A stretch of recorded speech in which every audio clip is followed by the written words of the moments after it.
A 신발 회사의 디자인팀 김 팀장은 최근 부하 직원들에게 자신이 시어머니라는 별명으로 불린다는 이야기를 들었습니다. 20년간 쌓은 노하우를 살려서 꼼꼼하게 관리하고 하나하나 피드백을 해줬는데 부하 직원들은 불만만 가지니 영 서운한 게 아닙니다. 심지어 이렇게 해줘도 성과는 점점 더 떨어지기만 하고요. 이거 참, 대체 어떻게 해야 하는 걸까요?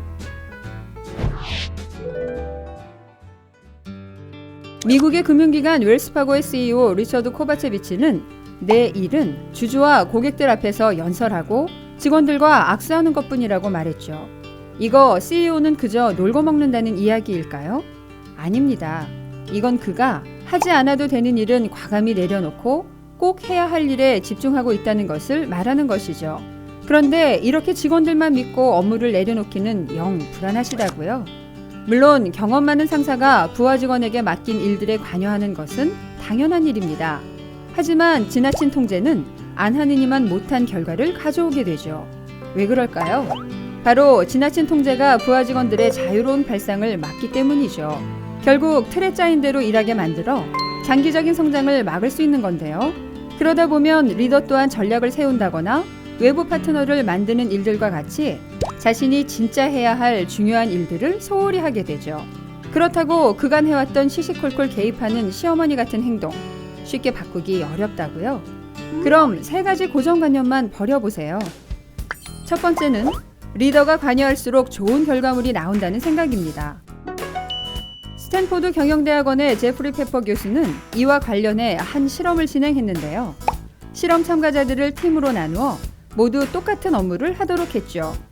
그중 어떤 그룹은 각 팀장에게 중간 보고와 피드백을 받도록 했고요. 다른 그룹은 중간 보고 없이 최종 보고서만 팀장에게 제출하도록 했습니다. 그런 다음 팀장들에게 최종 보고서가 얼마나 마음에 드는지, 자신의 팀이 얼마나 일을 한다고 느꼈는지를 물었죠. 결과는 어땠을까요? 중간 보고를 받은 팀장들이 다른 팀장들에 비해서 훨씬 높은 점수를 주었습니다. 당연한 결과 아니냐고요? 그런데 재미있는 사실은 모든 팀들이 제출한 최종 보고서가 똑같은 내용이었다는 거죠. 즉, 중간 보고를 받은 리더는 자신이 개입했다는 생각이 주는 자기 만족 때문에 결과물의 수준이 더 높다고 느낀다는 겁니다.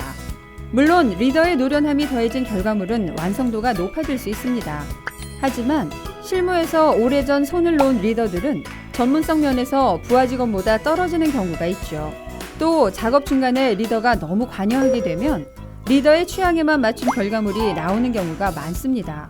제 아무리 최신 트렌드에 맞는 참신한 아이디어라도 리더의 생각과 맞지 않으면 버려지기 때문인데요. 그러니 이제부터는 꼭 내가 신경 써야 좋은 결과가 나온다는 생각을 버리고 부하 직원을 믿고 기다려주는 것은 어떨까요? 내 머릿속엔 없던 멋진 결과물이 쏙쏙 나올 수도 있을 테니까요. 두 번째 고정관념은 자유를 줘야 할 업무는 따로 있다는 생각입니다. 부하 직원들이 시어머니 같다고 얘기하는 리더들의 대부분은 나는 자유를 줘야 할 때는 준다고 말합니다. 브레인스토밍 시간이라던가 젊은 감각을 요구하는 일에는 잘 개입하지 않는다는 건데요. 그런데 시어머니 같은 리더가 되지 않으려면 자유를 줄 때는 준다보다는 몇몇 경우를 제외하고는 모두 맡긴다라고 생각을 바꿀 필요가 있습니다. 물론 예외의 경우도 있는데요. 가령 정말 급하게 업무를 끝내야 할 때, 처음 시도하는 업무라 그 프로세스가 확실하지 않을 때, 문제의 범위가 넓거나 그 답이 여러 가지인 경우, 그리고 객관적으로 실력이나 열정이 부족한 직원이나 경험이 없는 신입사원에게 일을 맡겼을 때는 리더가 어느 정도 관여하는 것이 낫죠. 하지만 이런 경우를 제외하고는 가능하면 모든 경우에 자유를 주는 리더가 되는 것이 좋습니다.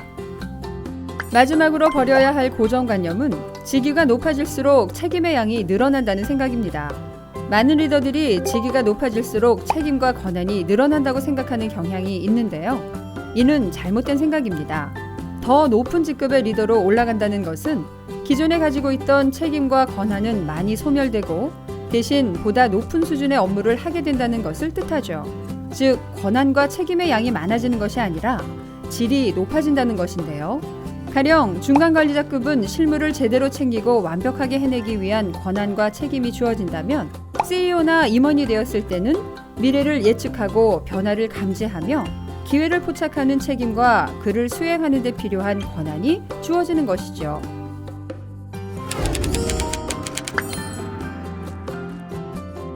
시어머니같이 잔소리하지 않아도 부하 직원의 성과를 끌어내는 리더가 되고 싶으신가요?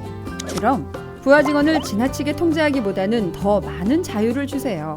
또 몇몇 업무에만 부분적으로 자유를 주기보다는 전체를 믿고 맡겨보시고요. 물론 특수한 상황에는 가이드라인을 주고 적절히 관리할 필요도 있겠죠. 그런 다음에는 이제 리더만이 할 수 있는 핵심 업무에 더 집중하시길 바랍니다.